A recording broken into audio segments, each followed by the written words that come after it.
ప్రభు అయిన యేసుక్రీస్తు నామములో ఈ రాత్రి సమయంలో బైబిల్ తరగతికి వచ్చినటువంటి సహోదరి సహోదరులందరికీ కూడా వందనాలు తెలియజేస్తున్నానండి. అలాగే యూట్యూబ్లో, ఆన్లైన్లో, స్టేటస్లో వాక్యం వింటున్నటువంటి ప్రతి సహోదరిని చింతపల్లిలో ఉన్నటువంటి తీర్చాలని తరపుగా హృదయపూర్వక వందనాలు తెలియజేస్తున్నాను. అంత బాగున్నారు కదా? కొంచెం చలి తగ్గినట్టు ఉంది. పెరుగుతుందా తగ్గుతుందా? దాస్కి తగ్గినట్టు ఉన్నాను. మరి శీతాకాలం చలిగానే ఉంటుంది. ఇలా పొదో తగ్గు మామూలే కాలమార్పుని బట్టి. సో అయినప్పటికీ కూడా దేవుని సన్నిధికి మీరు వచ్చారు, చాలా సంతోషం. చాలామంది ఇళ్లలో నుంచి బయటకు రాకుండా దేవుని సన్నిధి అంటే నిర్లక్ష్యంతో ఉంటున్నారు. కానీ మీరు చక్కగా వచ్చారు, అందుబట్టి మీకు వందనాలు తెలియజేస్తున్నాను. ప్రార్థన చేసుకుని దేవుని వాక్యం మనం చదువుకుందాం. ప్రేమ స్వరూపుడా, పరిశుద్ధుడా, మహోన్నతుడా, మీకు స్తోత్రాలు తండ్రి. గతించిన శుక్రవారం నుంచి ఇంత పర్యంతం మీ మహాదయచేత కృపచేత నన్ను మమ్మల్ని సజీవ లెక్కలో ఉంచి సురక్షితంగా కాచి కాపాడి ఈ రాత్రి సమయంలో ప్రియమైన మీ బిడ్డలతో కలిసి తరగతిలో మేము ఉండటానికి, నాయన ప్రార్థన చేయడానికి మీరు చూపిన కృపను బట్టి కృతజ్ఞతలు తెలియజేస్తున్నాను. కూడి వచ్చిన ప్రతి బిడ్డను దీవించండి, అవసరంతో మాట్లాడి ప్రార్థనాపూర్వకంగా ఈ సమయంలో రావడానికి మీరు కృప చూపండి. నాయన దూరం నుంచి మీ యొక్క వాక్యం వింటున్నటువంటి ప్రతి సహోదరిని, వారి కుటుంబ సభ్యులు మీరు ఆశీర్వదించి మీ కృపలో భద్రపరచండి.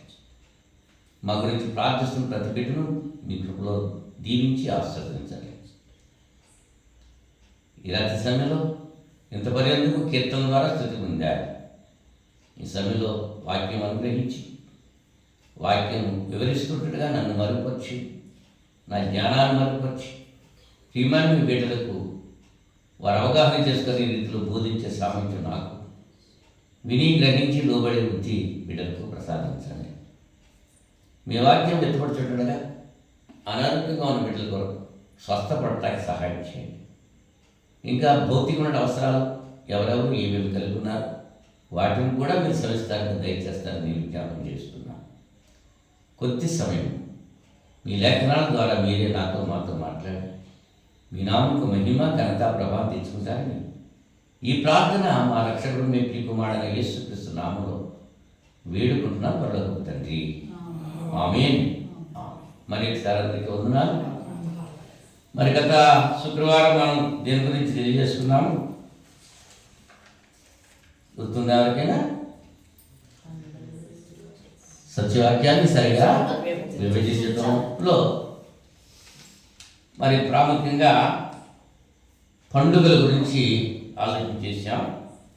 పితృయుగంలో పండుగలు లేవు, ధర్మశాస్త్ర యుగంలో పండుగలు చెయ్యమని దేవుడే చెప్పాడు. ఏ పండుగ ఎలా చేయాలో, ఎలా ఆచరించాలని 3 పండుగల గురించి కూడా దేవుడు చెప్పినటువంటి మాట ప్రకారంగా వాళ్ళు చేశారు. అలాగే క్రైస్తవ యుగంలో మాత్రం పండుగలు చెయ్యమని దేవుడు చెప్పలేదు, చేసినటువంటి ఉదంతాలు కూడా లేవు. పైపెచ్చు ఈ పండుగలు నాకు అసహ్యం అని చెప్పి దేవుడు అన్నాడు. దేవునికి అసహ్యమైన కార్యాలు చేయడానికి మనం ఇష్టపడతాం. దేవునికి ఇష్టమైన కార్యాలు చేయడానికి మనం చాలా కష్టపడతాం. అదే మానవ నైజమైంది. అలా ఉండకూడదని చెప్పి మనం నేర్చుకునే భక్తి దేవుని యొక్క గ్రంథంలో నుంచి, దేవుని యొక్క కృప చొప్పున మనం నేర్చుకోవాలి తప్ప మనుషుల యొక్క విధులను బట్టి నేర్చుకోకూడదని యెషయా గారు 29వ అధ్యాయంలో 14-15 వచనాల్లో మాట్లాడిన మాటలు మనం ఆలోచన చేస్తాం. ఈ దినాన్ని యోహాను సువార్త 10వ అధ్యాయము 10వ వచనంలో యేసుక్రీస్తు యొక్క శరీరము, యోహాను సువార్త, క్షమించండి, హెబ్రీ పత్రిక చదువుతున్నాను. యోహాను సువార్త 10వ అధ్యాయం 10వ వచనం. యోహాను సువార్త 10వ అధ్యాయం 10వ వచనం.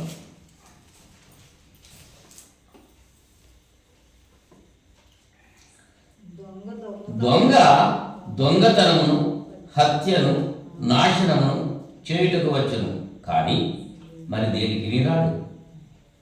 గొర్రెలకు జీవము కలుగుటకును అది సమృద్ధిగా కలుగుటకును నేను వచ్చి తిని అని మీతో నిశ్చయంగా చెబుతున్నాను. యేసుప్రభువు వారు చెప్పినటువంటి మాట. యేసుప్రభు వారు ఎందుకు వచ్చారు? గొర్రెలకు జీవం కలగటానికి వచ్చారు. ఆ జీవం సమృద్ధిగా కలగటానికి యేసుప్రభు వారి లోకానికి పంపబడ్డారు అనేటువంటి విషయాన్ని మనం గుర్తించాలి. ఈ దినాల్లో గత వారం పండుగల గురించి మనం ఆలోచన చేశాం. ఈ దినాన్ని మరి ఆరాధనలో వాయిద్యాల గురించి మనం ఆలోచన చేయడానికి ప్రయత్నం చేద్దాం. చాలాసార్లు చెప్పాను ఈ పాఠం, అయినా మీరు ఎప్పటికప్పుడు మర్చిపోతూ ఉంటారు కాబట్టి జ్ఞాపకం చేస్తున్నాను.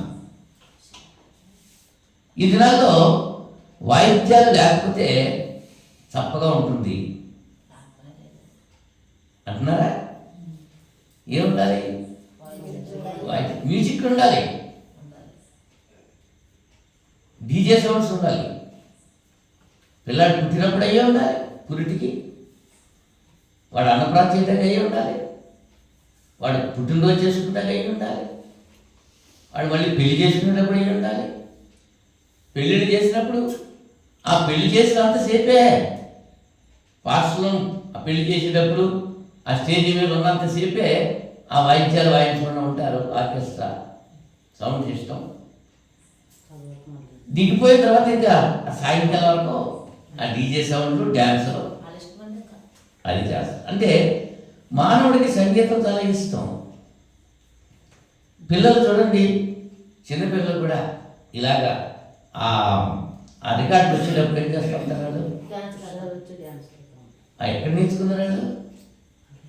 వాళ్ళకి డ్యాన్స్ మాస్టర్స్ ఎవరైనా ఉన్నారా? వాళ్ళని నేర్చేసుకుంటున్నారు. అంటే సంగీతం మానవుని ఏం చేస్తుంది? ఉప్పొంగింపజేస్తుంది. ఇప్పుడు ఇక్కడ యేసుప్రభు వారు అన్నారు, నేను ఎందుకు వచ్చాను? జీవం ఇవ్వడానికి వచ్చాను. ఉజ్జీవం కాదు కావాల్సింది, జీవం కావాలి. ఉజ్జీవం అంటే ఉప్పొంగుతాం, గంతులు వేయటం, సంబరాలు చేయటం, అది ఉజ్జీవం. జీవం అంటే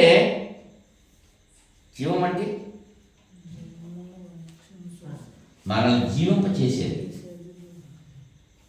గొర్రెలకు జీవం ఒకటి. మనం గొర్రెలమైతే యేసు ప్రభు మంచి కాపాలి. దొంగ అయితే దొంగతనానికి వస్తాడు, హత్య చేయడానికి వస్తాడు, నాశనం చేయడానికి వస్తాడు. కానీ యేసు ప్రభు ఎందుకు వచ్చారు? గొర్రెలకు జీవం కలగటానికి, అది సమృద్ధిగా కలగటానికి నేను వచ్చానని చెప్పి ఆయన నిశ్చయంగా చెప్పారు.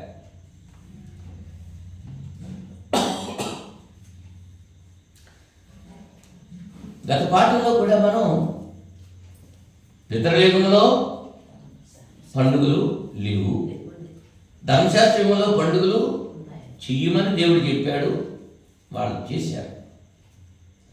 క్రైస్తవ యుగంలో పండుగలు వాళ్ళు చేయలేదు, చేసిన వాళ్ళని గద్దించారు, అసహించుకున్నారు.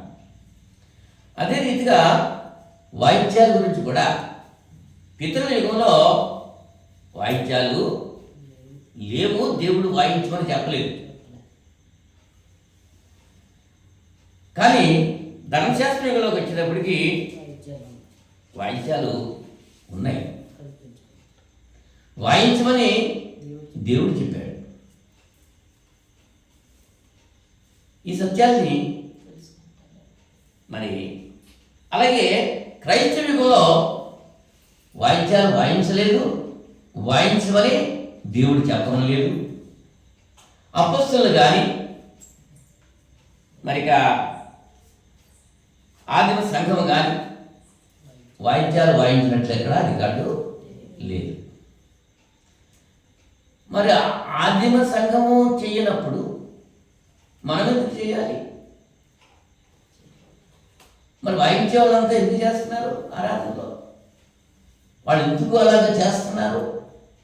మనమే వాయించలేకపోతున్నామే, వాళ్ళంతా డ్యాన్స్ చేస్తున్నారు, మనమే వేయట్లేదు డ్యాన్స్లో అని అనుకుంటున్నారు చాలామంది.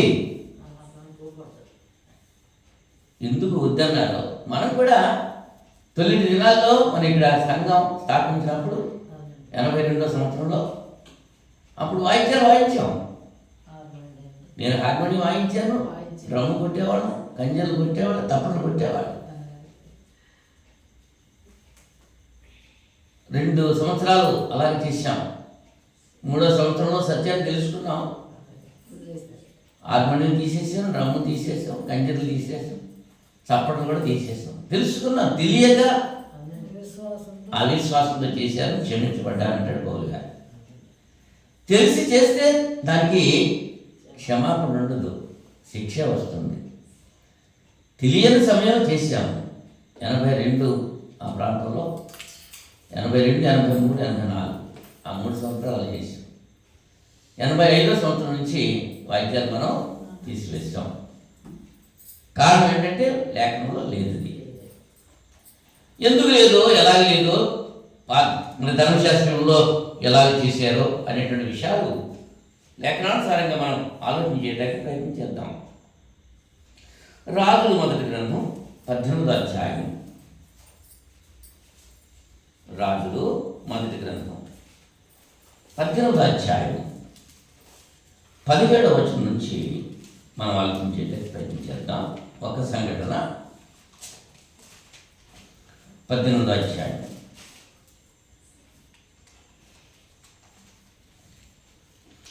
దేవుడు తన ప్రజలైనటువంటి ఇశ్రాయేలీయులు దేవునికి వ్యతిరేకంగా ఉండి విగ్రహాలను ఆరాధిస్తూ ఉంటే దేవుని యొక్క ఉగ్రత వాళ్ళ మీదకి వచ్చింది. 17వ వచనంలో అహాబు ఏలియాను చూచి, ఇశ్రాయేలు వారిని శ్రమ పెట్టేవాడు నీవే కావా అని అతను అడుగుగా, అతడు నేను కాను, యెహోవా ఆజ్ఞలను గైకొనక బయలుదేవతను అనుసరించి నీవు నీ తండ్రి ఇంటి వారు ఇశ్రాయేలు వారిని శ్రమ పెట్టేవారై ఉన్నారు.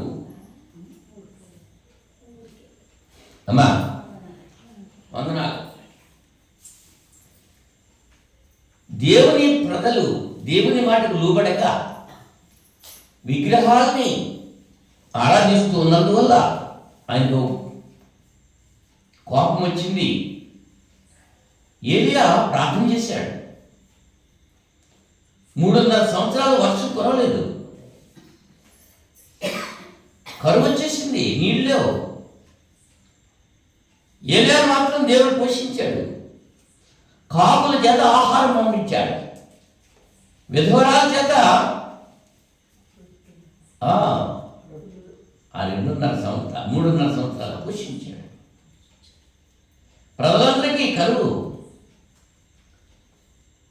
ఇశ్రాయేలు రాజు అహాబు దేవుడికి వ్యతిరేకమైన కార్యక్రమం ఐగుప్తురాలు చేసుకున్నాడు. యెజెబెలు రాణి. ఒక విశ్వాసి అవిశ్వాసం చేసుకుంటే వీల్లేదు. ఐగుప్తు వెళ్ళొద్దు మీరు అని చెప్పాడు ఇశ్రాయేలీయుల్ని. ఐగుప్తు నుంచి బయటకు వచ్చిన తర్వాత సొలొమోను కాలంలో రాజ్యం విభాగించబడ్డది. సొలొమోను తర్వాత తన కుమారుడు. ఇజ్రాయేల్ రాజ్యం ఉత్తర రాజ్యం, యూదా రాజ్యము దక్షిణ రాజ్యం. ఇజ్రాయేల్ రాజ్యంలో 10 గోత్రాలు, యూదా రాజ్యంలో 2 గోత్రాలు. ఇజ్రాయేల్ రాజు అహాబు వెళ్తున్నాడు. పేరుకు అహాబే గాని పరిపాలన యెజెబెలుదే. ఎఫెసీ పత్రిక 5వ అధ్యాయంలో భార్యలారా మీ భర్తలకు లోబడి ఉండండి, ఇది ధర్మమే అన్నాడు కదా. కానీ యెజెబెలు రాణి తన భర్తకు లోబడలేదు. అహాబు రాజుని ఆమె డామినేట్ చేసింది. ఆమె విగ్రహారాధకురాలు, ఐగుప్తీయులు విగ్రహారాధకులు. మరి ఇశ్రాయేలీయుడు అయ్యుండి ఐగుప్తురాలు పెళ్లి చేసుకున్నాడు. ఆమె బయలుదేవత ప్రవక్తను తీసుకొచ్చింది. దేవుని ఉగ్రత వచ్చింది. ఏలియా ప్రార్థన చేశాడు, కరువు చేసిన నీళ్ళు. అటువంటి సమయంలో అహాబు ఏలియాను చూసి అంటున్నాడు, ఇజ్రాయేల్ వారిని శ్రమ పెట్టేవాడు నీవే కావా అని అనగా అతడు, నేను కాను, యెహోవా ఆజ్ఞలు గైకొనక బయలుదేవతలు అనుసరించి నీవు నీ తండ్రి ఇంటి వారు ఇజ్రాయేల్ వారిని శ్రమ పెట్టేవారు ఉన్నారు. అయితే ఇప్పుడు నీవు ఇజ్రాయేల్ వారిని అందరినీ యెజెబెలు పోషించుతున్న బయలుదేవత ప్రవక్తలు 450 మందిని, అషేరా దేవి ప్రవక్తలైన 400 మందిని నా యొద్దకు కర్మెలు పర్వతమునకు నంపము అని చెప్పన్నాడు. అహాబు ఇజ్రాయేలు అందరి యొద్దకు దూతలు పంపాడు. ప్రవక్తలంతా కూడా కర్మెలు పర్వతం మీదకి వచ్చారు. ఇక్కడ ఏలియా అంటున్నాడు 21వ వచనంలో, జనులందరి దగ్గరకు వచ్చి, ఎన్నాళ్ళు మట్టుకు మీరు 2 తలపుల మధ్య తడబడుతుందరు? యెహోవా దేవుడైతే ఆయన అనుసరించుడి, బయలుదేవుడైతే వారిని అనుసరించుడి అని ప్రకటన చేయగా జనులు అతనికి ప్రత్యుత్తరముగా ఒక్క మాట అయినా పలకకపోయి. అడుగుతున్నాడు, ఎంతమంది అండి ప్రవక్త? బయలు ప్రవక్తలు 450 మంది, ఆషేరా దేవి ప్రవక్తలు 400 మంది, మొత్తం 850 మంది ఉన్నారు ప్రవక్తలు. దేవుని ప్రవక్త ఒక్కడే ఉన్నాడు, ఏలియా ఒక్కడే ప్రవక్త. ఇవాళ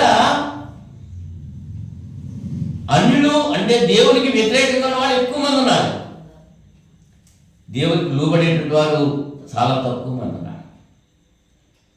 ఆ దినాల్లో ఒక్కడే ఉన్నాడు ఏలియా.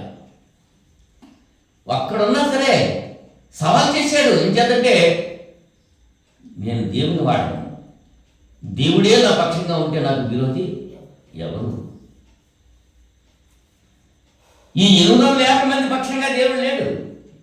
ఈ 850 మంది బయలుదేవతల్ని అషారా దేవతని సేవిస్తున్నారు. ఆ విగ్రహాలవి నోరుండి మాట్లాడు, చెవులుండి వినవు, కళ్ళుండి చూడవు, కాళ్ళుండి నాడవు, చేతులుండి హెచ్చి వాటిని చేయవారు అట్టివారే. విగ్రహాల గురించి, విగ్రహం వట్టిది, మనం చేస్తే ఉండదండి, మనం తీసుకుని వెళ్తే వేరే చోటికి కదులుతుంది.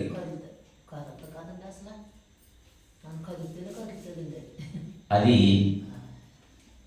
అక్కడ పందెం పెట్టాడు. అక్కడ నేను ఒక్కడే ఉన్నాను. అప్పుడు అంటున్నాడు, మాకు 2 ఎడ్లు ఇవ్వండి. 23వ వచనంలో అక్కడ మీరు చదువుకోండి, వాక్యం అంతా చదువుతూ ఉంటే మరి టైం ఎక్కువ అవుతుంది. 2 ఎడ్లు ఇవ్వండి, వాళ్ళకు ఒకటి ఇవ్వండి, నాకు ఒకటి ఇవ్వండి. నేను ఒక్కడే ఉన్నాను, వాళ్ళు 850 మంది ఉన్నారు. అయినా సరే ఫస్ట్ ఛాన్స్ వాళ్ళకే ఇస్తానన్నాడు. లోకంలో మనకి న్యాయం ఏది? కబడ్డీ ఆట ఆడుతున్నాం, అందులో ఒక్కడే ఉన్నాడు అనుకో, మిగిలినంతా అవుట్ అయిపోయారు, ఒక్కడే ఉన్నారు. కోతికి ఎవరు అవుతారు? ఒక్కడే ఉన్నాడు. వాళ్ళు వీళ్ళు పంపిస్తారు, ఎక్కువగా ఉన్న వాళ్ళు అనుకుంటారు. అవునా? కానీ ఇక్కడ ఏలియా అంటున్నాడు, మొట్టమొదటి ఛాన్స్ మీకే ఇస్తున్నాను. మీరే ఆ బలి పశువుని బలిచ్చి ఆ మాంసాన్ని అగ్ని పెట్టడానికి వీల్లేదు. మీరు ప్రార్థన చేస్తారో ఏం చేస్తారో నాకు తెలియదు. బయలు దేవుడైతే బయలు ఆకాశం అగ్ని పంపించి ఆ దహన బలి మాంసాన్ని తగలబెట్టాలి అని చెప్పంటే, ఉదయాన్నించి సాయంకాలం వరకు వాళ్ళు ఏం చేశారు? డప్పులు కొట్టారు, ఒళ్ళు చీట్ చేసుకున్నారు, కేకలు గొప్పలు పెట్టారు. వాళ్ళు ఏం చేశారో అవునా? ఉదయం మొదలుకొని మధ్యాహ్నం వరకు బయలా మా ప్రార్థన విలువని బయలుపేరు బట్టి ప్రార్థన చేశారు. కానీ ఒక మాట అయినను ప్రత్యుత్తరం ఇచ్చేవాడు ఎవడూ లేకపోగా వారు తాము చేసిన బలిపీఠం వద్ద గొంతులు వేయ మొదలుపెట్టిరి. ఏం చేస్తున్నారు? ఇక్కడ గంతులు వేసేవాళ్ళు, కేకలు వేసేవాళ్ళు బయలు ప్రవక్తలు.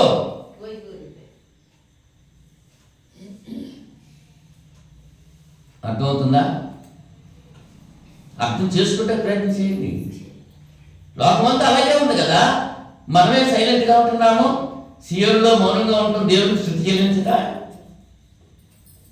సియోనులో మౌనంగా ఉండాలి. దేవుడు అల్లరికి కరెక్ట్ కాదు. అల్లరితో కూడా ఆటపాటలు దేవుడికి ఇష్టం లేదు. అన్యులు అలాగే చేస్తున్నారు, గంతులు వేస్తున్నారు. మరి క్రైస్తవులు కూడా గంతులు వేస్తున్నారంటే వాళ్ళకి వీళ్ళకి తేడా ఏమన్నా? వాళ్ళు వాయిద్యాలు వాయిస్తున్నారు, వాళ్ళు గంతులు వేస్తున్నారు, వాళ్ళు డ్యాన్స్ వేస్తున్నారు, వాళ్ళు డీజే సౌండ్లు పెట్టుకుంటున్నారు, మీరు కూడా పెట్టేసుకుంటున్నారు. అలా చేస్తున్నారు వాళ్ళు. అప్పుడు సాయంకాలం అయ్యే వరకు ఏమి కాలేదు. 27వ వచనంలో ఏలియా అంటున్నాడు, వాడు దేవుడై ఉన్నాడు, పెద్ద కేకలు వేయండి. వాడు ఒకవేళ ధ్యానం చేస్తున్నాడేమో, దూరంలో ఉన్నాడేమో, ప్రయాణం చేస్తున్నాడేమో, నిద్రపోతున్నాడేమో, ఒకవేళ లేపవలసి ఉన్నదేమో అని అపహాస్యం చేయగా వారు మరీ గట్టిగా కేకలు వేయచ్చు, రక్తం కారు మట్టుకు తమ మర్యాద చొప్పున కత్తులతోనూ శస్త్రములతోనూ తమ దేహములను కోసుకొని చూడండి. ఇవన్నీ భక్తి అనుకుంటున్నారు. పీర్లు పండుగ చేస్తూ ఉంటారు, కోసేసుకుంటూ ఉంటారు, బ్లేడులతో కోసేసుకుంటూ ఉంటారు, రక్తాలు కారిపోతూ ఉంటాయి. అది భక్తి అనుకుంటున్నారు వాళ్ళు చూసి. ఇంకా వాళ్ళు అలా చేస్తున్నారు. అస్తమయం అయిపోయింది, నైవేద్యం అర్పించే సమయం అయిపోయింది. అప్పుడు ఏలి అంటున్నాడు 30వ వచనంలో, నా దగ్గరికి రండి, కందకం తవ్వండి, కట్టెలు పేర్చండి, బలిపశు మాంసం అక్కడ పెట్టారు, మాంసం పైనుంచి నీళ్లు పోసేయండి. అమ్మా ఏం చేయాలి? ఎక్కడి నుంచి? ముందెందుకు చేశారు? అలాగా చేయలేదు. ఈయన అంటున్నాడు పోసేయండి. కందకు నిండిపోయింది, మాంసం దడిచిపోయింది, కట్టెలు దడిచిపోయినాయి. అప్పుడు ఎలాగా? అప్పుడు ఏం చేశాడు? 31వ వచనంలో, నీ నామము ఇజ్రాయేలు అగురని వాగ్దానం నందున యాకోబు సంతతి గోత్రమును చొప్పున 12 రాళ్లను తీసుకొని ఆ రాళ్ల చేత యెహోవా నామమున ఒక బలిపీఠం కట్టించి దాని చుట్టూ 2 మానికల గింజలు పట్టినంత లోతుగా కందకమును తప్పి కట్టెలు క్రమంగా పేర్చి ఎద్దులు తునకలుగా కోసి ఆ కట్టెల మీద ఉంచి జనులు చూస్తుండగా మీరు 4 తొట్ల నిండా నీళ్లు నింపి దహన బలి పశు మాంసం మీద కట్టెల మీద పోయడని చెప్పారు. అది అయిన తర్వాత 2వ మారు ఆ ప్రకారమే చేయమని, ఒకసారి దానిలో కాదు, మళ్ళీ 2వ సారి చేయమన్నాడు. ఆ నీళ్లు బలిపీఠము చుట్టూను పొర్లి పారిను, మరి అతడు కందకం నీళ్లతో నింపెను. అస్తమైన నైవేద్యం అర్పించడం ప్రవక్త ఏలియా దగ్గరకు వచ్చి ఇలాగ ప్రార్థన చేశాను.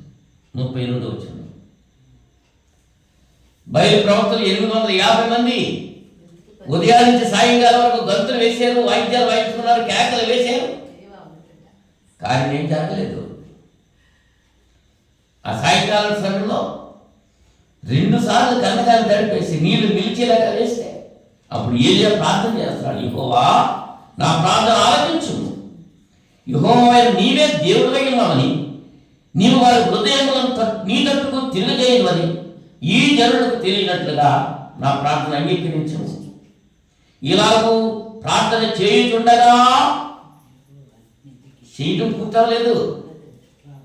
ప్రార్థన ఆలకించే దేవుడు. ఏలియా ప్రార్థన చేస్తూ ఉండగా ఏమైంది? యెహోవా అగ్నిది దహన బలి పశువుల కట్టెలను, రాళ్లను, బుగ్గిని దహించి కందకమందున్న నీళ్లను ఆరిపోజేసి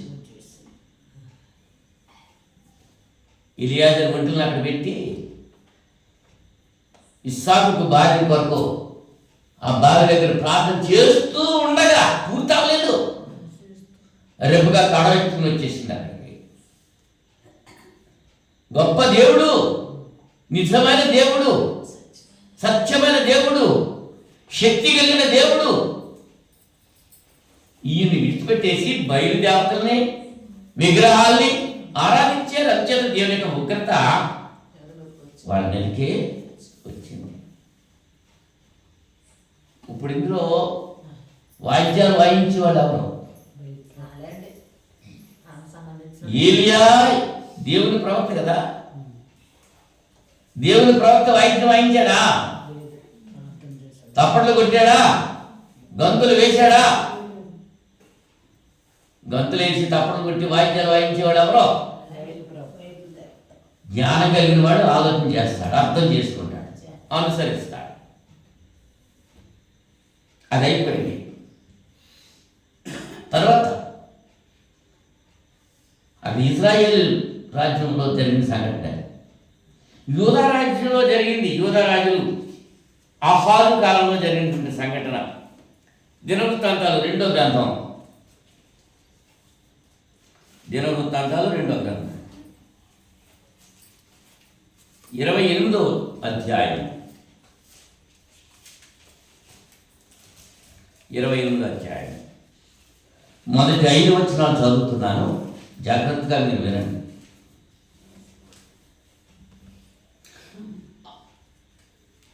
అమధ్య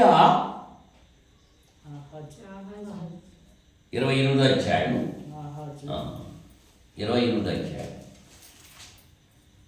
ఆహాజు ఏలనారంభించినప్పుడు 20 సంవత్సరముల వాడై యెరూషలేములో 14 సంవత్సరములు ఏలును.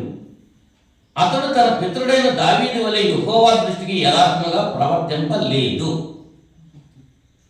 అతడు ఇశ్రాయేలు రాజుల మార్గములందు నడిచి, ఇశ్రాయేలు ఎలా నడిచారు? ఇప్పుడు కొంతవరకు చూశాం కదా. ఉత్తర రాజ్యం ఇశ్రాయేలు, అహాబు రాజు ఇశ్రాయేలు, ఈయన గారు అహాజు గారు యూదారాజు. యూదారాజు ఎలా చేస్తాడు? ఇశ్రాయేలు రాజు మార్గంలో నడిచి బయలుదేవత రూపములుగా కోత విగ్రహమును చేయించెను. మరి అతడు బెన్హిన్నోము లోయందు ధూపము వేసి ఇశ్రాయేలు ఎదుటి నుండి యెహోవా కూలివేసిన జనముల హేయక్రియలు చొప్పున తన కుమారులను అగ్నిలో దహించాడు. కుమారులను కూడా అగ్నిలో దహించేశాడు.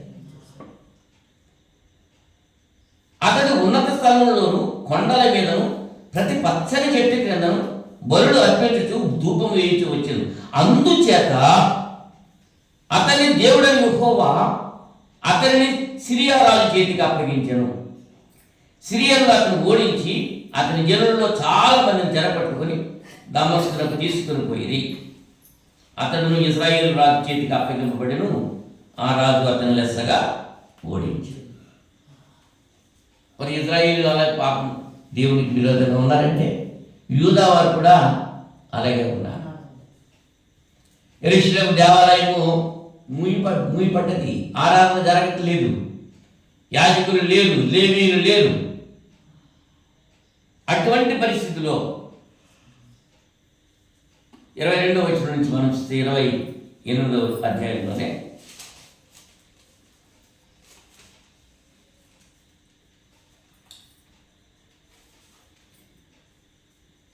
ఆపత్కాలమందు అతడు యెహోవా దృష్టికి మరి అధికముగా అతిక్రమములు జరిగించాను.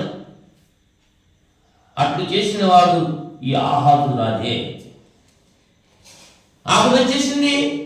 అప్పుడు దేవుని దగ్గరికి వెళ్తే మానేసి అన్యుల దగ్గరికి వెళ్ళాడు, సిరియా రాజు దగ్గరికి వెళ్ళాడు. అతను ఏం చేశాడంటే దేవాలయంలో ఉన్నటువంటి బంగారాన్ని, వెండిని, ఆ పాత్రలన్నీ ఆ సిరియా రాజుకి ఇచ్చాడు, అన్యుడికి ఇచ్చాడు. ఈ రాజు నా మీదకి వస్తున్నాడు అని చేత ఇతని నుంచి నన్ను రప్పించు అని ఈ దేవుని యొక్క ఆలయంలో ఉన్నటువంటి ఉపకరణాలన్నీ మరొక అన్యుడికి ఇచ్చాడు, సిరియా రాజుకి ఇచ్చేశాడు. దేవుని ఆలయంలో ఉపకరణాలు దేవుని ఆరాధించడానికి ఉపయోగించాలి. అలా చేశాడు ఎవరు? ఈయన అహాజు రాజు. అప్పటికి ఇంకా దేవాలయంలో ఆరాధన జరగట్లేదు. తలుపులు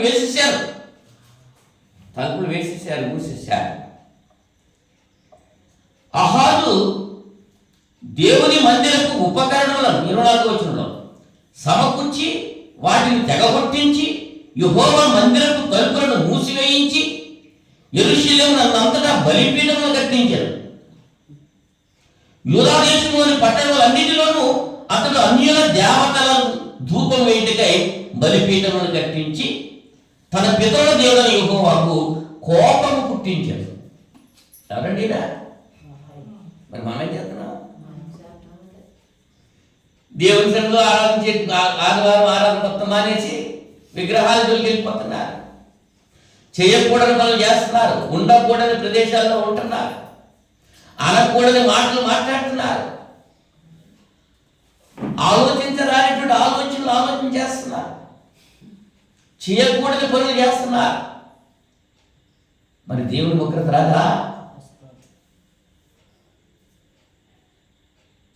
ఇలా చేస్తూ ఉంటే ఆహాజు తన పితరులతో నిద్రించి యెరూషలేము పట్టణమునందు పాతి పెట్టబడిన కానీ ఇశ్రాయేలు రాజుల సమాధులకు అతడు తేబడలేదు. అతని కుమారుడు హిజ్కియా అతనికి బదులుగా రాజాయను. ఈ ఆహాజు కుమారుడు హిజ్కియా రాజయ్యాడు. ఆ రాజైన తర్వాత హిజ్కియా ఏం చేస్తున్నాడంటే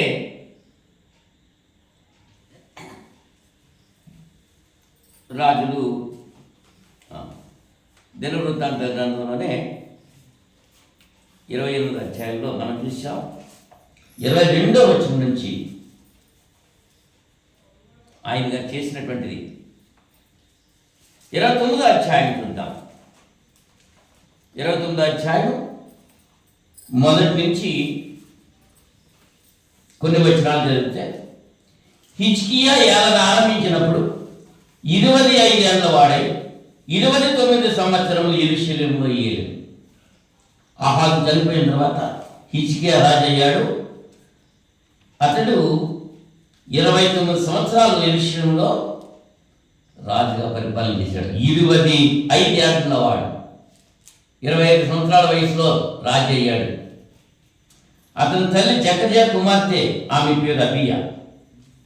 అతడు తన పితరుడు దావీదు చర్య అంతటి ప్రకారం యెహోవా దృష్టికి యథార్థంగా ప్రవర్తించాడు. తండ్రి ఏమో దావీదు చేసినట్టుగా చేయలేదు, కొడుకేమో దావీదు చేసినట్లుగా చేయడం ప్రారంభించాడు. అతడు తన ఏలుబడి యందు మొదటి సంవత్సరము మొదటి నెల యెహోవా మందిరపు తలుపులను తెరిచి వాటిని బాగు చేశాడు. అతని పరిపాలనకు రాకుంటే మొట్టమొదటి సంవత్సరం మొదటి నెల ఏం చేశాడు? మొట్టమొదటి దేవుని పని చేశాడండి. మరి మనం ఏం పని చేస్తున్నాం?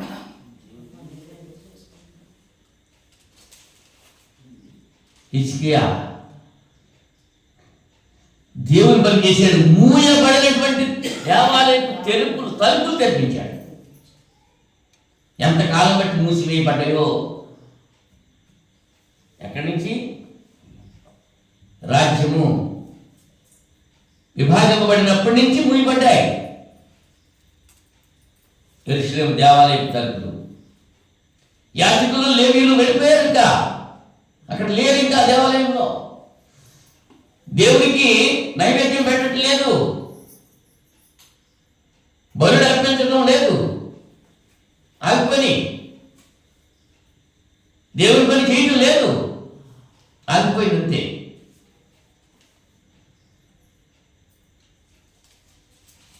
ఏం చేశాడు ఆయన? యెహోవా మందిరపు తలుపులు తెరిచి వాటిని బాగు చేసి యాజకులను లేవీయులను పిలువనంపి తూర్పుగా ఉన్న రాజవీధిలో వారిని సమకూర్చి వారికి ఇలా ఆజ్ఞ ఇచ్చాను.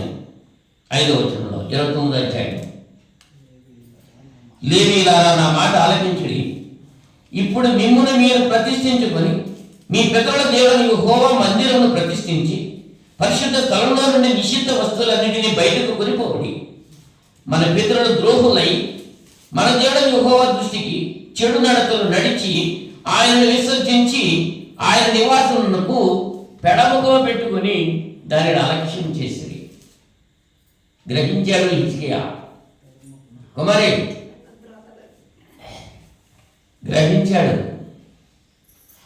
దేవుని విడిచిపెట్టారు, దేవుని ఆలయాన్ని నిర్లక్ష్యం చేశారు, దేవుని యాజకులను నిర్లక్ష్యం చేశారు.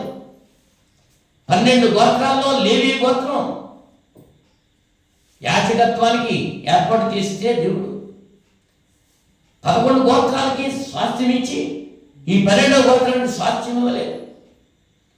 వీళ్ళు ఎలా బ్రతకాలి? యాజకత్వం జరగట్లేదు, అక్కడ బలులు అర్పించట్లేదు, నైవేద్యాలు ఇవ్వట్లేదు, దేవాలయం తలుపులు మూసేస్తున్నాయి. వీళ్ళు పట్టుకోటు కోసం ఏం చేశారు? వాళ్ళు ఎక్కడికక్కడికో వెళ్ళిపోయారు. వాళ్ళందరినీ పిలిపించారు. హిజ్కియా పిలిపించి వాళ్ళతో చెప్తున్నాడు, మరియు వారు మంటపం యొక్క ద్వారమున మూసివేసి దీపములను ఆర్పివేసి పరిశుద్ధ స్థలమందు ఇశ్రాయేలీయులు దేవునికి ధూపం వేయకయో దహన బలులు అర్పింపకయో ఉండేది. దీపం పెట్టలేదు, నైవేద్యం పెట్టలేదు, బలు అర్పించలేదు. అటువంటి పరిస్థితుల్లో హిజ్కియాకి దేవుడు మంచి మనసు ఇచ్చి 9వ వచనంలో మన తండ్రులు ఏం చేశారు? వీళ్ళు 8వ వచనంలో యెహోవా యూదా వారి మీదను యెరూషలేము కాపుల మీద కోపించి మీరు కన్నులారా చూచుతున్నట్లుగా వారిని ఆయన భీతికిని విస్మయమును నిందకును ఆస్పదముగా చేశారు. కాబట్టి మన తండ్రులు కత్తి చేత పడి మన కుమార్తెలను భార్యలను చెరలోనికి కొనిపోబడింది. తండ్రులు చేసిన తప్పును బట్టి చెరలో వెళ్ళిపోయారు అంతా. ఇప్పుడు మన మీద ఉన్న ఇశ్రాయేలీయుల దేవుడు యెహోవా మహోగ్రత చల్లారినట్లు ఆయనతో మనం నిబంధన చేయవాలని నా మనస్సులో అభిలాష పుట్టాను. ఎంతమంది రాజులు పరిపాలన చేశారు, అయిపోయింది. వాళ్ళకి ఈ అభిప్రాయం పుట్టలేదు, ఈయనకి పుట్టింది. నా కుమారులారా తనకు పరిచారకులయ్యుండి ధూపము వేయించుటకును తన సన్నిధిని నిలుచుటకును తనకు పరిచర్య చేయుటకును యెహోవా మిమ్మల్ని ఏర్పరచుకొనెను గనుక మీరు అశ్రద్ధ చేయకుడి. దేవుడు మిమ్మల్ని ఏర్పాటు చేసుకున్నాడు, లేవీయులను ఏర్పాటు చేసుకున్నాడు, అంచేత మీరు అశ్రద్ధ చేయొద్దు అని చెప్పి అంటే వాళ్ళంతా కూడా యాజకులంతా వచ్చారు. 16వ వచనంలో 15వ వచనం వీరు తమ సహోదరులను సమకూర్చి తమ్మును ప్రతిష్ఠించుకొని యెహోవా మాటలను బట్టి రాజు ఇచ్చిన ఆజ్ఞ చొప్పున యెహోవా మందిరమును పవిత్రపరచుటకు వచ్చి పవిత్రపరచుటగా యాజకులు యెహోవా మందిరపు లోపలి భాగంలోకి పోయి యెహోవా మందిరంలో తమకు కనబడిన నిషిద్ధ వస్తువులన్నిటినీ యెహోవా మందిరపు ఆవరణలోనికి తీసుకుని రాగా లేవీయులు వాటిని ఎత్తి కిద్రోను వాగులో పారవేసి ఎక్కడ పారేశారు? మన హృదయం దేవునికి ఆలయంగా ఉండాలి.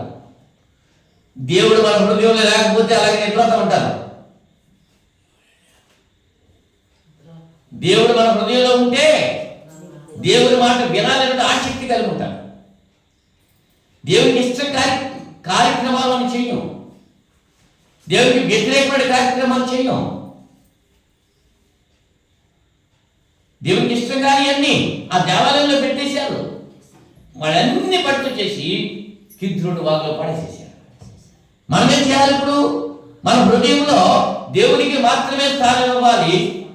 దేవుడు కాకుండా మిగిలినటువంటి వాటికి ఎన్నో ఇస్తున్నాం. మనం హృదయంలో నుంచి 21 లక్షణాలు బయటకు వస్తున్నాయని యేసుప్రభువు చెప్పారు. వాటన్నిటిని పారద్రోయాలి. అసూయ, ద్వేషము, కలహము, పగ, వీటన్నిటిని దూరపరిచేయాలి. ఇవన్నీ బయట తీసేస్తే అప్పుడు దేవుడి యొక్క ఆత్మ మనలో ఉంటాడు. ఇవన్నీ లోపల చేసుకుని కుళ్ళు, కుషిద్దాలు, పగలు, ద్వేషాలు, అసూయలు, కక్షలు మనసులో పెట్టేసుకుంటే దేవుడి యొక్క ఆత్మ ఎక్కడి నుంచి వస్తాడు మనకి? యెరూషలేములో దేవాలయంలో వీటన్నిటిని కూడా తీసేశారు. నిషిద్ధ వస్తువులన్నిటినీ యెహోవా మందిర పాలనలోనికి తీసుకుని వచ్చారు. లేవీయులు వాటిని ఎత్తి కిద్రోను వాగులో పాడేశారు. అప్పుడు వారు 18వ వచనంలో రాజైన హిజ్కియా యొద్దకు పోయి మేము యెహోవా మందిరం అంతటిని దహన బలి పీఠము ఉపకరణలన్నిటినీ సన్నిధి రొట్టెల నుంచి బలలు పవిత్రపరిచున్నాం. మరియు ఆహాజు ఏలిన కాలంలో అతడు ద్రోహం చేసి పారవేసిన ఉపకరణలన్నిటిని నేను సిద్ధపరిచి ప్రతిష్ఠించి ఉన్నాను, అవి యెహోవా బలిపీఠం మీద ఉన్నవి అని చెప్పారు. అంటే హిజ్కియా ముందు దేవాలయాన్ని శుభ్రం చేయించాడు. ఎవరి చేత? ఎవరు చెయ్యాలో వాళ్ళ చేత చేయించాడు. యాజకుల చేత, లేవీయుల చేత. వాళ్ళు వచ్చి రిపోర్ట్ ఇచ్చారు. అప్పుడు తర్వాత 20వ వచనంలో అప్పుడు రాజైన హిజ్కియా పెందలకడ లేచి, ఎండకి లేవడం కాదు, దేవుని సన్నిధికి ఆలయానికి వెళ్ళడానికి, పాటలు పాడేశాక వాక్యం చెప్పే ముందు అర్థం కాదు, ప్రార్థనకు ముందు ఉండాలి. ఎప్పుడు వచ్చాడినా పెందలగడ లేచి పట్టణపు అధికారులను సమకూర్చుకొని యెహోవా మందిరంలోకి పోయిను. వెళ్ళాడా? రాజ్యము కొరకును, పరిశుద్ధ స్థలం కొరకును, యూదావారి కొరకును పాప పరిహారార్థ బలి చేయుటకై 7 కోడెలను, 7 పొట్టేళ్లను, 7 గొర్రె పిల్లలను, 7 మేకపోతులను వారు తెచ్చి ఉంచారు కనుక అతడు యెహోవా బలిపీఠం మీద వాటిని అర్పించడని అహరోను సంతతి వారికి యాజకులకు ఆజ్ఞాపించారు. 7 4 28 28 జీవాలను అక్కడ బలిచ్చారు. అక్కడ ఒక్క కోడి బలిస్తాయి ఎంత టైం పడుతుంది? ఓ మేకను బలిస్తాయి ఎంత టైం పడుతుంది? ఇప్పుడు ఏం చేస్తుంది? 28 జీవాలన్నమాట. అవన్నీ శుద్ధి చేయడానికి యెహోవా బలిపీఠం మీద వాటిని అర్పించుడి అని అహరోను సంతతి వరకు యాజకులకు ఆజ్ఞ. పరిచారకులు ఆ కోడెలను వధించినప్పుడు యాజకులు వాటి రక్తం తీసుకుని బలిపీఠం మీద ప్రోక్షించిరి. ఆ ప్రకారము వారు పొట్టేళ్లను వధించినప్పుడు యాజకులు ఆ రక్తం బలిపీఠం మీద ప్రోక్షించిరి. ఇదంతా అయిపోయింది. పాప పరిహారార్థ బలి అర్పించారు. 25వ వచనంలో మరియు దావీదు రాజుకు దీర్ఘదర్శి అయిన గాదును, ప్రవక్త అయిన నాతానును చేసిన నిర్ణయం చొప్పున యెహోవా మందిరములో తాళములను, స్వరమండలములను, సితారాలను వాయించుటకై అతడు లేవీయులను ఏర్పాటు చేసెను. అలాగూ జరగవలనని యెహోవా తన ప్రవక్తల ద్వారా ఆజ్ఞాపించి ఉండెను. అంటే దాని అర్థం ఏంటి? దేవుడు చెప్పాడా వాయించమని? చెప్పలేదా? చెప్పాడా? మరి పితృలేఖలో అలా చెప్పాడా? మరియా పితృలేఖలో అలా చెప్పాడా వాయించమని? లేదు. ధర్మశాస్త్రంలో ఏమన్నాడు? అలాగూ జరగవలనని యెహోవా తన ప్రవక్తల ద్వారా ఆజ్ఞాపించి ఉండెను. 25వ వచనంలో నోట్ చేసుకోండి.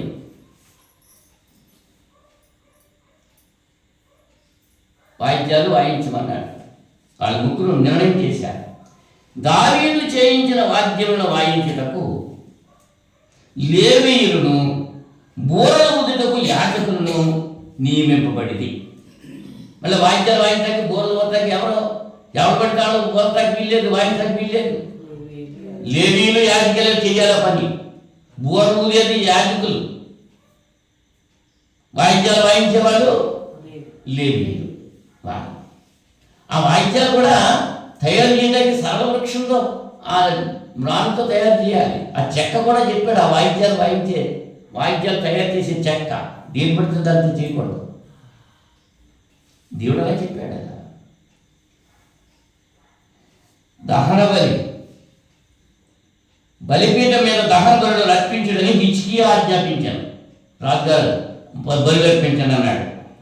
దహన బలి అర్పణ ఆరంభమగుటతోనే 27వ వచనంలో అండర్లైన్ చేసుకోండి. దహన బలి అర్పణ ఆరంభమగుటతోనే బూరలు ఊదుటతోనూ ఇశ్రాయేలు రాజైన దావీదు చేయించిన వాద్యములను వాయించుటతోనూ యెహోవాకు స్తుతి గానము ఆరంభమాయెను. ఎప్పుడండి? బలులు అర్పిస్తూ ఉండగా వాయిద్యాలు వాయించారు. ఎన్ని బలులు వచ్చారో తెలుసా? అక్కడ ఆ బలులు అర్పించినవి ఎన్ని బలులు అర్పించారో దినవృత్తాంతాలు రెండో గ్రంథం 29వ అధ్యాయంలో 32-33 వచనంలో మనం చూస్తే ఎన్ని బలులు ఇచ్చారో అని అక్కడ ఉంటుంది. చూడండి 32వ వచనం. సమాజపు వారు తీసుకుని వచ్చిన దహన బలి పశువులు ఎన్ని అనగా 70 కోడెలు, 100 పొట్టేళ్ళు, 200 గొర్రె పిల్లలు, ఇవన్నీ యెహోవాకు దహన బలులుగా తేబడి, 600 ఎద్దులు, 3000 గొర్రెలు. మొత్తం ఎన్నో తెలుసా? 3970 లెక్కెట్టుకోండి. 3970 జీవాల్ని అక్కడ బలిచ్చాడు. ఆ బలిస్తూ ఉండగా ఈ వాయిద్యాలు వాయించాడు. బయట వారికి ఈ జంతువుల అరుపులు వినపడకుండా ఈ వాయిద్యాలు వాయించాడు. అర్థం చేసుకుంటారా?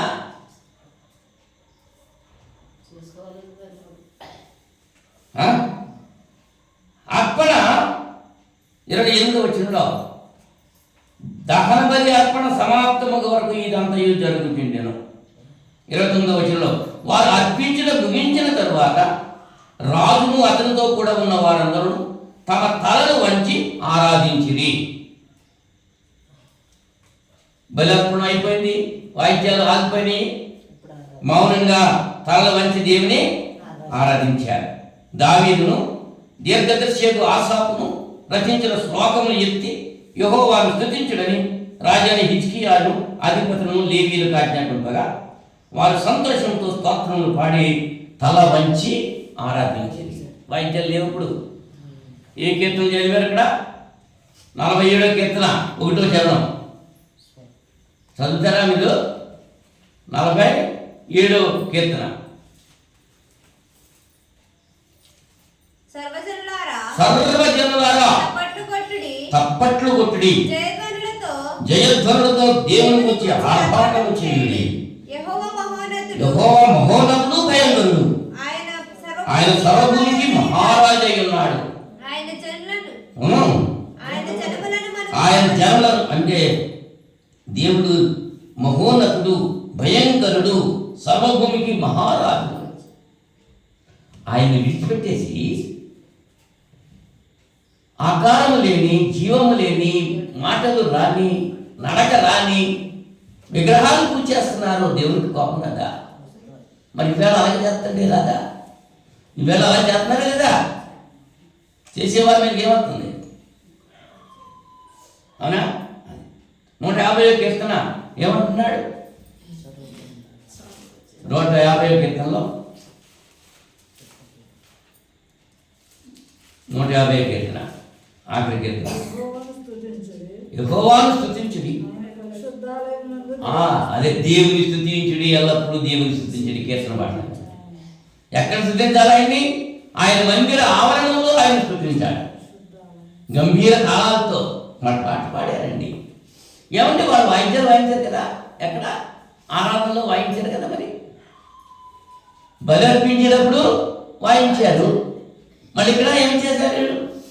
స్తుతి ఆరాధన మౌనంగా ఉన్నప్పుడు తర్వాత కీర్తన పాడారు. చాలామంది అడుగుతూ ఉంటారు, మనంతా తప్పులు కొట్టారు కదండి, మరి దేవుని స్తుతించేటప్పుడు తప్పులు కొట్టారు కదా. 81వ కీర్తన 81వ కీర్తన మొదటి 5 వచనాలు చదువుదాం. 81వ కీర్తన.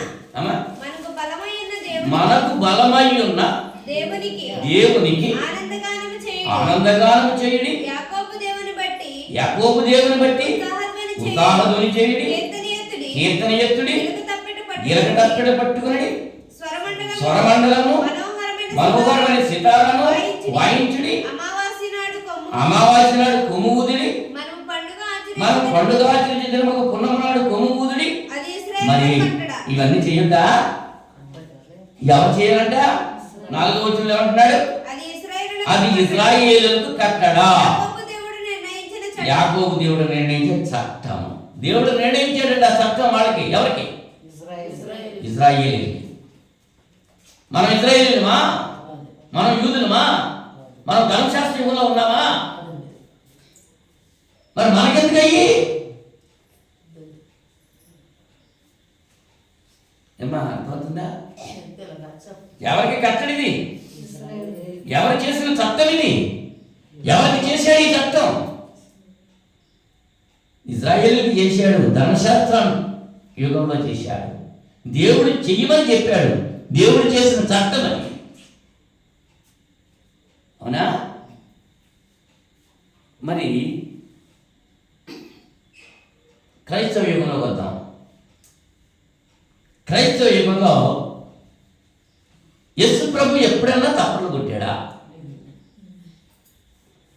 యేసు ప్రభు శిష్యులు ఎవరైనా తప్పులు కొట్టారా? ఆదిమ సంఘం ఎవరైనా వాయిద్యాలు వాయించారా?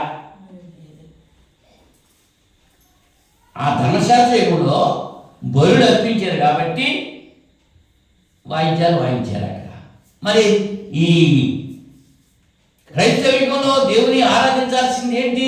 యోహాను సువార్త 4వ అధ్యాయం 23-24 వచనాల్లో దేవుడు ఆత్మ కనుక ఆయన ఆరాధించేవారు ఆత్మతోనూ సత్యంతోనూ ఆరాధించాలి. ఎవరు చెప్పారు ఈ మాట?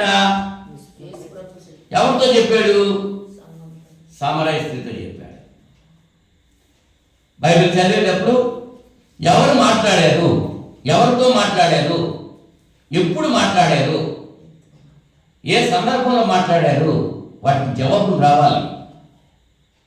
యేసు ప్రభు మాట్లాడారు, సమరయ స్త్రీతో మాట్లాడారు, సుఖరా బావి దగ్గర మాట్లాడారు, దేవుని ఆరాధించే విషయంలో మాట్లాడారు. ఆమంటుంది, మీ పితరులు యెరూషలేములో ఆరాధించారు, మా పితరులు కొండల మీద ఆరాధించారు. అంటే మీ పితరులు అంటే యూదులు. యేసు ప్రభు యూదుడు కనుక. ఈమె సమరయ అన్యురాలు. ఈమె పితరులు ఎక్కడ? కొండ మీద ఆరాధించారు, కొండల మీద. ఆయన అంటున్నారు, అమ్మ ఇప్పుడు ఆ కాలం వెళ్ళిపోయింది. యెరూషలేములోనూ ఆరాధించరు, కొండల మీద ఆరాధించరు. దేవుడు ఆత్మ కనుక ఆయన ఆరాధించేవారు ఆత్మతోనూ సత్యంతోనూ ఆరాధించాలి. యెరూషలేములో దేవుని ప్రభావం లేదు. అక్కడ ప్రధాన యాజకుడు అక్కడే ఉండాలి. యేసు ప్రభు కాలం వచ్చినప్పటికి ఇద్దరు వచ్చేసారు. రోమా ప్రభుత్వం అధీనంలో ఒక ప్రధాన యాజకుడు ఉన్నాడు. యూదామత అధీనంలో ఒక ప్రధాన యాజకుడు, అన్న కయప, ఇద్దరు ప్రధాన యాజకులు వచ్చేసారు. అప్పుడే దేవుని యొక్క మహిమ ఆ దేవాలయం విడిచిపోయింది.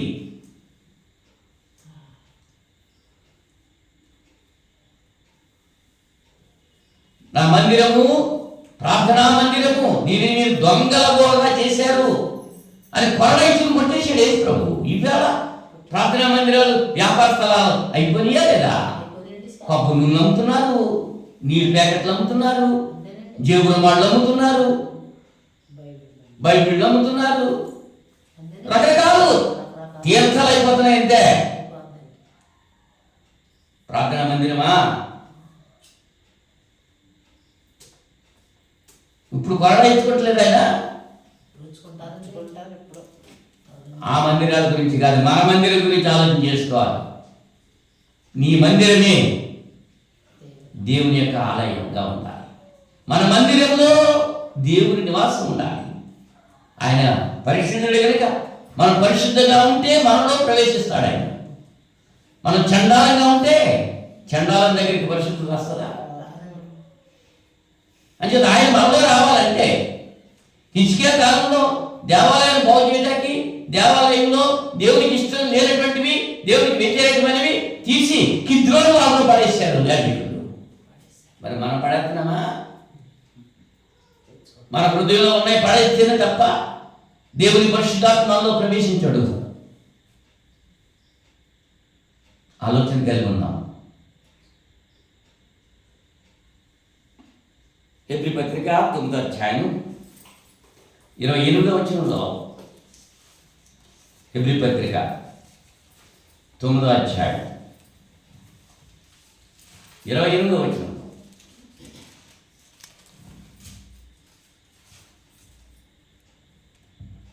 క్రీస్తు కూడా అనేకుల పాపములను భరించుటకు ఒక్కసారి అర్పింపబడి తన కొరకు కనిపెట్టుకుని వారి రక్షణ నిమిత్తం పాపము లేకుండా రెండోసారి ప్రత్యక్షమవును. ఆ యాజకులు బలిచ్చారు. మన ప్రధాన యాజకుడు ఉన్నాడు. ఇప్పుడు మన ప్రధాన యాజకుడు ఎవరైనా యేసుక్రీస్తు మన ప్రధాన యాజకుడు. మనుషులు ఒక్కసారి మృతి పొందాలి. ధర్మశాస్త్ర యుగంలో ప్రధాన యాజకులు సంవత్సరానికి ఒకడు హతమైపోయేవాడు. తన గురించి, ప్రజల గురించి దహన బలులు అర్పించి అతి పరిశుద్ధ స్థలంలోనికి వెళ్ళాలి. అంగీకరిస్తే దేవుడు బ్రతికొచ్చేవాడు, లేకపోతే అక్కడ చనిపోయేవాడు. అంచేత వాడి వేషధారణ ఉంది. అంగీ చివరి మువ్వలో మధ్యలో తాడు. ఈ తాడు ఎక్కడికి? పరిశుద్ధ స్థలంలోకి ఉంటుంది. అతి పరిశుద్ధ స్థలంలోకి ప్రధాన యాజకుడు సంవత్సరానికి ఒక్కసారి వెళ్ళాలి. అక్కడికి వాడు బతుకుంటే వచ్చి, వాడు చచ్చిపోతే తాడెట్టుకుని లాగేటమే లోపలికి వెళ్ళాలి. అందుకని ఆ అంగీ, ఆ తాడు ప్రధాన యాజకుడి ఛాతి మీద పతకము. ఆ పతకం మీద 12 గోత్రాల పేర్లు. ఆ 12 గోత్రాల గురించి బాధ్యత ప్రధాన యాజకుడిది. వాళ్ళ గురించి విజ్ఞాపన చేస్తూ ఉండేవాడు. అవునా? ఆ ఏపోతులు, ఆ అంగీలు, ఆ తాళ్ళు ఇప్పుడు అక్కర్లేదు. కానీ వాటిని ఏం చేస్తున్నారు? వాళ్ళ ఆ అంగీ వేసుకుంటేనే పాస్టర్ గారంట. అంగీ లేకపోతే పాస్టర్ గారు కాదంట. ఒకసారి బాలపూడి వెళ్ళినప్పుడు ఆ పాస్టర్ గారు అలాగన్నా, అంగీ ఉన్న పాస్టర్ గారు పైకి రండి అన్నాడు. ఎంత అన్నాడా? వాకింగ్ చెప్పాక మళ్ళీ నన్ను పిలిచారు. నాకు అంగీ లేదు బాబు, నాకు అంగీ, నేను కింద ఉంటాను, కింద నుంచే వాకింగ్ చెప్తాను. అంగీ కావాలి, వాళ్ళు వేసుకున్నారు. ధర్మశాస్త్రంలో వాళ్ళు వేసుకున్నారు. ఇప్పుడు మనకు అవసరం లేదు. పేతురు గారు చెప్తున్నారు, చీకటిలో నుంచి ఆశ్చర్యకరమైన తన వెలుగులోనికి మిమ్మల్ని పిలిచిన వారి గుణాతిశయాలు ప్రచురం చేయ నిమిత్తము రాజులని యాచక సమూహం. దేవుని సృష్టైన ప్రజలు, ప్రతి విశ్వాసి. ఇవాళ లేవీయుడు యాజకుడు లేడు. క్రైస్తవుడు, ప్రతి క్రైస్తవుడు యాజకుడే. రక్షణ పొందిన ప్రతి వ్యక్తి సువార్త ప్రకటించాలి. సువార్త ప్రకటన అంటే బైబిల్ పెట్టుకుని గీత పుస్తకం తిరిగిమని కాదు. నీ జీవిత విధానంలో నువ్వు క్రైస్తవుడిగా, క్రైస్తవ భర్తగా ఉంటే నీ భర్తను, నీ భార్యను ప్రేమించాలి. క్రైస్తవ స్త్రీగా ఉంటే నీ భార్య, నీ భర్తకు లోబడి ఉండాలి. క్రైస్తవ బిడ్డగా ఉంటే నీ తల్లిదండ్రులకు విధేయత కలిగి సన్మానించాలి. క్రైస్తవ తల్లిదండ్రులుగా ఉంటే నీ బిడ్డల ప్రభు యొక్క శిక్షలను, బోధలను పెంచాలి. అందును బట్టి నీ ఇరుగు పొరుగు వారు నీ ప్రవర్తన చూసి వాళ్ళు కూడా దేవుణ్ణి మహిమపరచాలి. అలా చేయకుండా వాళ్ళకి లేకనే మనం చేస్తుంటే మిమ్మల్ని బట్టి కదా నా నామము అన్ని జనుల మధ్య దూషణ మొదలవుతుంది అని ప్రభు వారు సెలవిస్తున్నారు. మన జీవిత విధానాలు ఆలోచన కలగకుండా వాయిద్యాలు ఆత్మ సంబంధమైనవి కావు. ఫిలిప్పీ పత్రిక 3వ అధ్యాయం 3వ వచనంలో,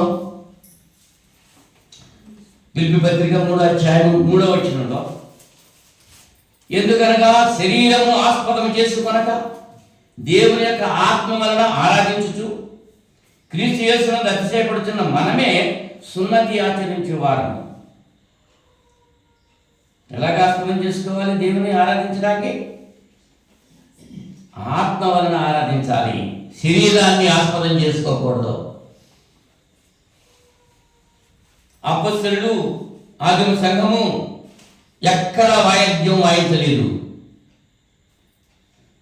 అపొస్తలుల బోధ యందు, సహవాసమందు, రొట్టె విరుచుట యందు, ప్రార్థన చేయుట యందు ఎడతెగక ఉండిరి ఆదిమ సంఘం. అలాగే మనం ఉండాలి తప్ప ధర్మశాస్త్రంలో వాళ్ళు ఆచరించినట్లు అలాగే మనం ఆచరించకూడదు. అందుకనే వాయిద్యాలు ఆరాధనలో అనుమతించబడలేదు. కొరింథీ మొదటి పత్రిక 14వ అధ్యాయం, కొరింథీ మొదటి పత్రిక 14వ అధ్యాయం 15వ వచనంలో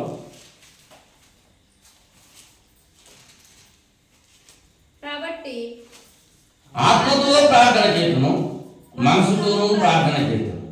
ఆత్మతో పాడుదును, మనసుతోనూ పాడుదును. ఆత్మతో ప్రార్థన చేయాలి. ఇవాళ చాలా ప్రదేశాల్లో ప్రార్థన అనేటప్పటికీ వెనకాల ఆ మ్యూజిక్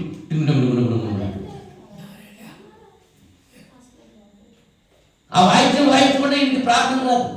ఆ వాయిద్యం వాయించుకోకుండా వీళ్ళకి కీర్తనలు రావు. ఆ వాయిద్యం వాయించుకోకుండా వీళ్ళకి ప్రసంగాలు రావు. అలా చేయమన్నాడా? ఇక్కడ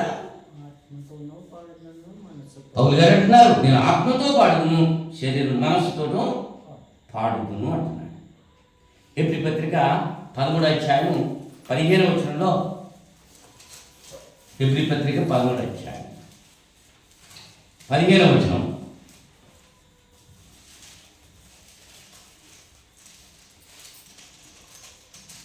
తీసినారా?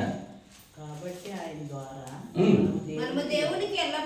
మనము దేవునికి ఎల్లప్పుడూ స్తుతియాగము చేయుదుము. అక్కడ కాబట్టి ఆయన ద్వారా ఆ మాటలు పెట్టేశారు. ఆయన ద్వారా అంటే క్రీస్తు ద్వారా మనము దేవునికి ఎల్లప్పుడూ స్తుతియాగం చేయడం అనగా ఆయన నామమును ఒప్పుకొనుచు జిహ్వా ఫలము అర్పించుదము. జిహ్వా ఫలము, జిహ్వా అంటే నాలుక. ఈ నాలుకతో దేవుని ఘనపరచాలి. జిహ్వా అంటే ఏంటి? బుద్ధి మాటలు తిట్టారు, నీ జిమ్మాడ. జిమ్ అంటే ఏంటి? జిహ్వా. జిహ్వా అంటుంది ఆటం మాని రాక జిమ్మ జిమ్మ అంటూ ఉంటారు. నాలుకతో దేవుని కనపరచాలి, పెదవులతో కాదు. యెషయా గారు అన్నారు, ఈ జనుడు పెదవులతో నన్ను కనపరుతురు కానీ వాడు హృదయం నాకు దూరంగా ఉంది అంటున్నాడు. నువ్వు నాలుకతో దేవుని స్తుతించాలి, జిహ్వా ఫలము అర్పించాలి. ఈ పాటల ద్వారా ఇంకా ఏం జరగాలంటే ఎఫెసీ పత్రిక 5వ అధ్యాయము 19వ వచనంలో, ఎఫెసీ పత్రిక 5వ అధ్యాయం 19వ వచనం, ఒకరినొకడు కీర్తనలతోనూ సంగీతములతోనూ ఆత్మ సంబంధమైన పాటలతోనూ హెచ్చరించుచు మీ హృదయములలో ప్రభువుని గురించి ప్రభు అయిన యేసుక్రీస్తు పేరట సమస్తమును గురించి తండ్రి అయిన దేవునికి ఎల్లప్పుడూ కృతజ్ఞతాస్తుతులు చెల్లించుచు క్రీస్తునందరి భయంతో ఒకరినొకడు లోబడి ఉన్నాడు. ఒకరినొకడు కీర్తనలతోనూ సంగీతములతోనూ ఆత్మకమైన పాటలతోనూ ఏం చేయాలి? హెచ్చరించాలి. పాటలతో హెచ్చరించాలి. సంగీతం హెచ్చరించడం అంటే అర్థం ఏంటి?